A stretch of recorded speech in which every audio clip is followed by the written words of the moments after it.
What's going on, guys? In today's video, we're going to be talking about one of my worst clients that I ever had.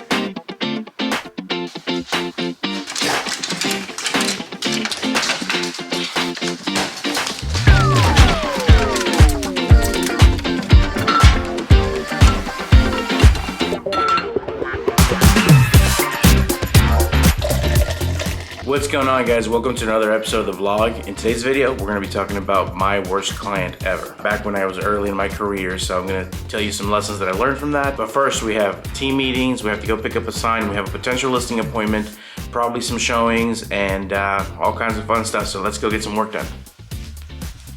So working from home today because I overslept. I'm not going to get a chance to make it to the office before the 9 a.m. meeting.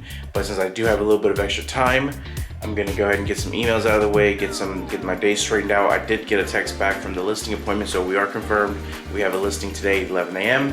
It's currently 8:28. We have a bunch of things to do before then, so I'll show you what we got going on. Side note, I call this my office, but really my wife took it over as her plant room.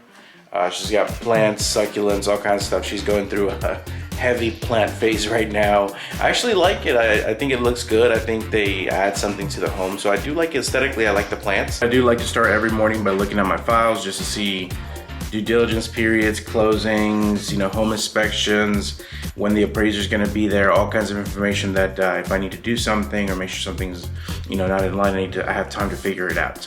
So when you start getting busy, make sure you're keeping up with all your files because it can be a lot to keep up with, but if you don't, it could be catastrophic. I'm gonna have to blur most of this out because people's information here, but I got 2 new construction on the buy side under contract, and then I have 4 listings under contract, and then I have 2 listings coming, and I just wrote an offer for, actually I have 1 more buyer under contract that is not on here because it just happened yesterday, so I gotta work on that, get the earnest money delivered and all that stuff. But things are starting to pick up. January was super slow, February is starting to pick up, so things are looking good.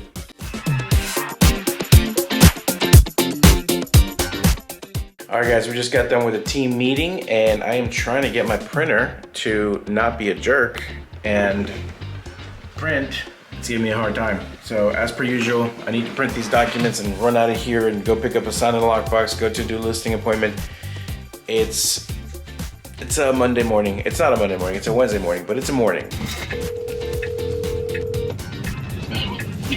Mr. Allen. I'm good, man. How you doing? I'm good. Long time no talk. We do have some inventory homes. What price point was your client targeting? So she's pre-qualified for $340. No, Bridgeton Place is sold out. I have a house available in Skylar. Pofftown? Okay. Yeah, that house is it's on over a half an acre, 4 bedrooms, 3 baths, listed at $339,500. Pro tip, guys, get as many calls as you can done on the road because you don't have to sit at the office later and get them all done. So 2 of the ones that you texted me that are already existing homes are both in coming soon. Expect out, really nice. Pofftown. Like, do you like Pofftown? Yeah. We're fine with that. And I can meet you guys there around 2 o'clock today if that works for you. Okay. All right. For the most part. Oh, there we go. Gotta grab this. Hello? Can you hear me? There you are. Hey, we wrote the offer on your property on Laudermill. Hey, okay. Well, I got some not so good news. And again, they clearly understand the due diligence fee, so it's not they're trying to skirt out on that. But just to give you a little history, my clients are from Florida. Love the house because it looked very, very well. They did some driving by during the evening and decided that they did not like the area. So they are going to want to cancel on the contract. They are on the hook for the due diligence fee. I've explained all that to them, and they're supposed to be getting that to me today. Hello. Merrick, what's going on, buddy? It's Ramon O'Malley. Oh, how you doing, Ramon? I'm good, man. I'm the listing agent for the Loudermilk property. I met you at the open house. Oh, wonderful. Yeah, man. So we had an offer that beat yours by a little bit, and you were in second place, but the guy just called me and said that his people from Florida, I guess they zoomed at the property, just backed out. So you're next in line, so I called you. I just got the call. You're the first person I call. I haven't even called my co-list to take it off on due diligence period. Are you guys still interested? Yes, very much so. Nice. Okay, let me call her and tell her to forward that offer to the seller. Awesome, wonderful. Well, I'll go ahead and let her know, and you let me know what the seller says. Awesome. Talk to you soon.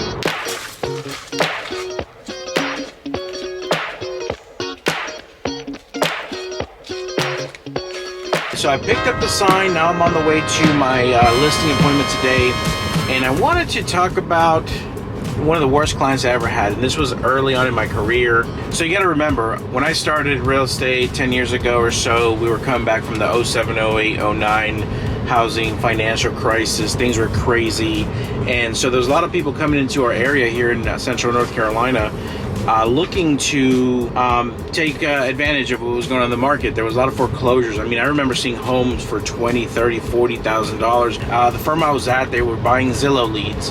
And so I got a Zillow lead. I answered it. It was a gentleman from New York. He wanted to buy 3 or 4 properties in North Carolina. And he said he was going to be flying down, and he sent me a list of homes to look at. And back then, if you look at the MLS, more things than often, which is hard to believe nowadays, were foreclosures.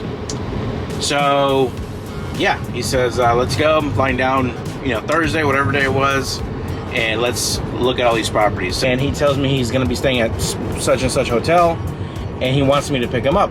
Now, I know in olden times that was the thing you did, but when I got into real estate, that was kind of a thing of the past. You don't take clients around in your passenger seat. Usually you meet people. I go and I pick them up, and these properties are from basically spanning about 3 counties, and there was like 38 or 40 of them. I remember there was like more than 30 of them. He had me run comps for every single one, which maybe takes, once you get used to it, 15-20 minutes. But when you're running 30-40 comp, I did a lot of prep work for these.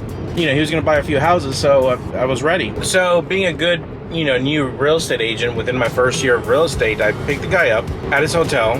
He gets in my car. He's a bigger gentleman, so he puts the seat all the way back, just like, when people grab things from your vehicle or your personal property and just start doing things with them when you don't even really know them like that. Yeah, he was doing that kind of aggressively to my car. And it was like a newer car to me. It was like a Ford Fusion or something I used to drive, but I had just gotten that car. This guy's just manhandling my car seats, throwing his stuff in the back, just like acting like it's his vehicle. So I'm like, all right, whatever. It's a client. I guess he can do that.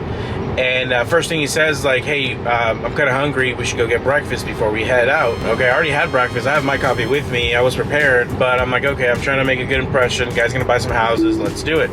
So we run by like Dunkin' Donuts, and he orders, a big sandwich and some sides and a big coffee, and I'm like, I'll just have a water. And then we get to the window, and I'm like looking at him like, are you gonna give me some cash so I can pay the lady? And he's looking at me like, well, are you gonna pay? And so he's just giving me the eyes.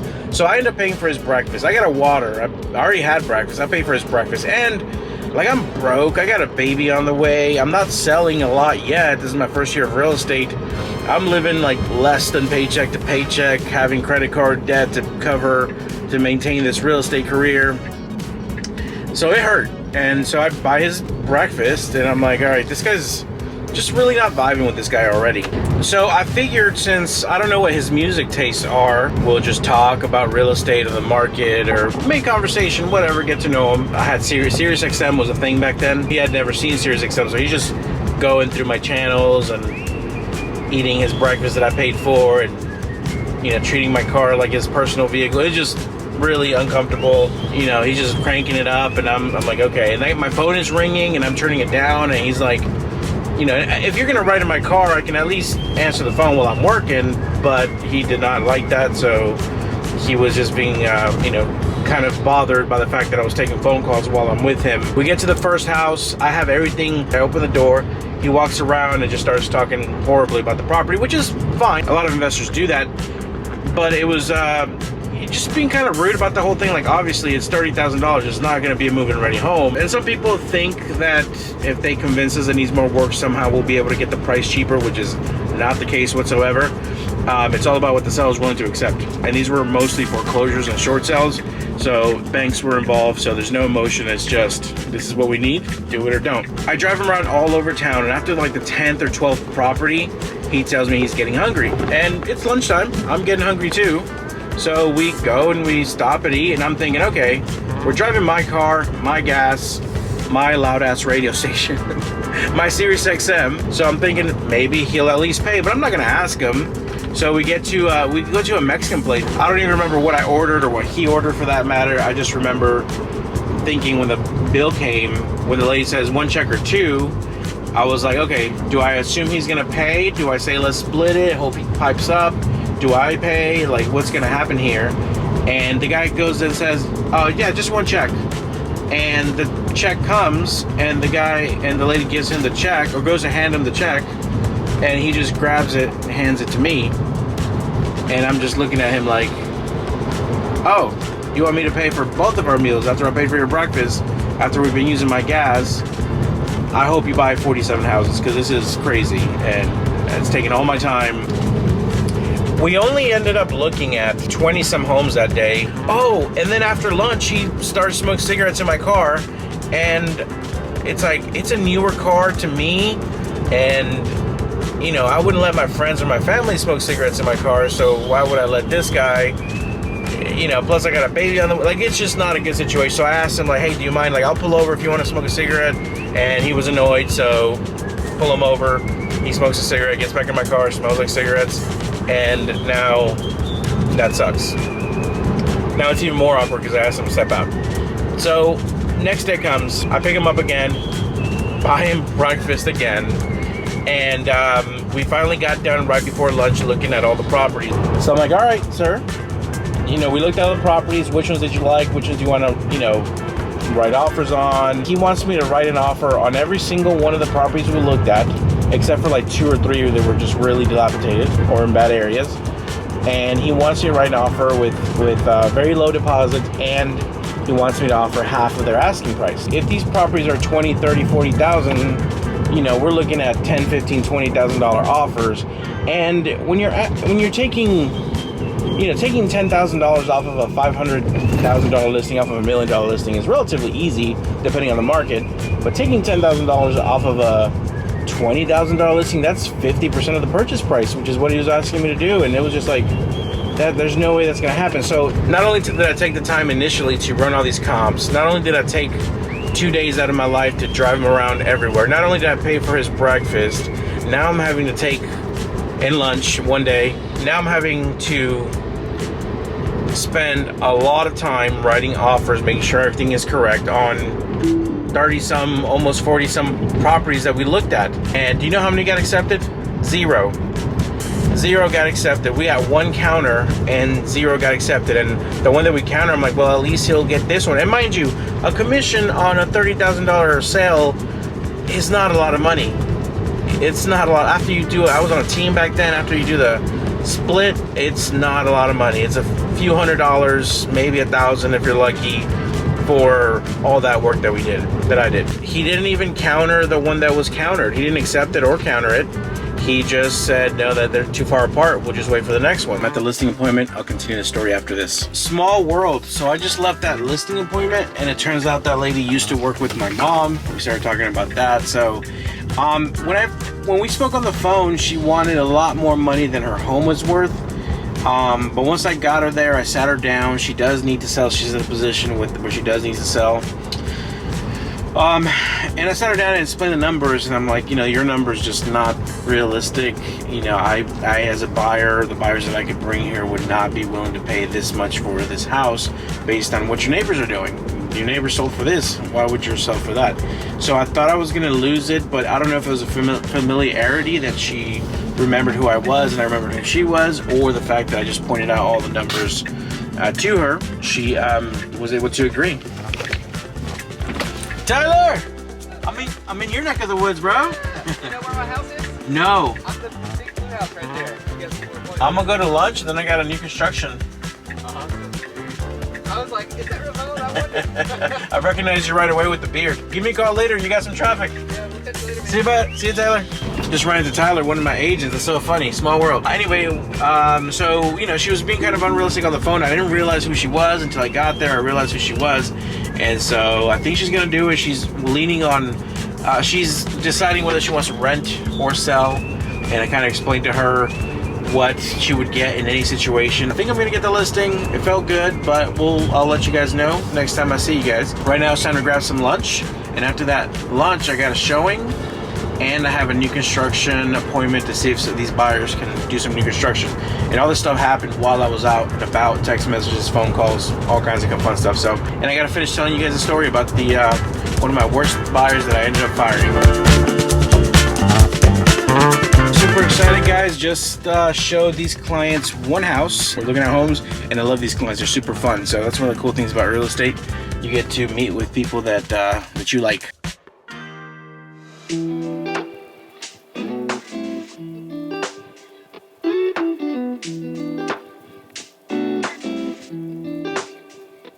Let's do a quick recap. So, team meeting, ran to grab a signed lockbox from a closing I had last week, did a listing appointment, went well, had lunch on the road, then I showed one house, went to a new construction builder to have a meeting about their properties and if it would work for my client. And it looks like it might work. Then we went and just looked at a, that's what I was showing you just now, the neighborhood that they're looking at. Now it's 2:30. Haven't had a chance to really work on emails. So I gotta call some people back, put out some fires, and see where this day takes us. It's currently 6:50 p.m. I am ready to call it a day. It's been a long, exciting day, which is really good because the last month was pretty slow and it seems like everyone waited till this week to start looking to buy and sell. So pretty productive day, but I didn't want to leave you guys hanging on that story. So just to recap, I showed that guy almost 40 houses, wrote almost 40 offers, did CMAs on almost 40 people. Fed him breakfast, lunch. He tried to smoke cigarettes in my car, took control of my radio, you know, really manhandled my vehicle at a time when I was just not financially ready, you know, for those kinds of things. It was a nightmare. So he had to go back to New York, and we got one counter on one offer. He didn't even counter back on that one, which I thought we had a steal. It was a great offer, great counter offer. I couldn't believe we were gonna get it. He refused to counter, and so he goes back to New York and he calls me and says, hey, I'll be back down in 2 weeks. Here's another list of so many properties. And I finally had to tell him, look, man, it's just not gonna work out. I spent so much time, energy, and money driving you around town for you to make these offers. Now, if you're gonna be realistic with offers, I feel like I can help you, but as it stands, it's just not worth my time. All right, guys, we finally made it back home. It is 7:22, back in my wife's nursery / my office. So that's the lesson for today, guys. Make sure you're spending time with people who are actually worth it. And don't be afraid to let some of those clients go. That brings us to the end of today's video, guys. Thank you so much for watching. I'm gonna do my best to be consistent with these videos. If you guys are getting any value out of these videos, definitely give me a like, give me a follow. Let me know what you wanna hear in the next video, and we'll go from there. See you guys.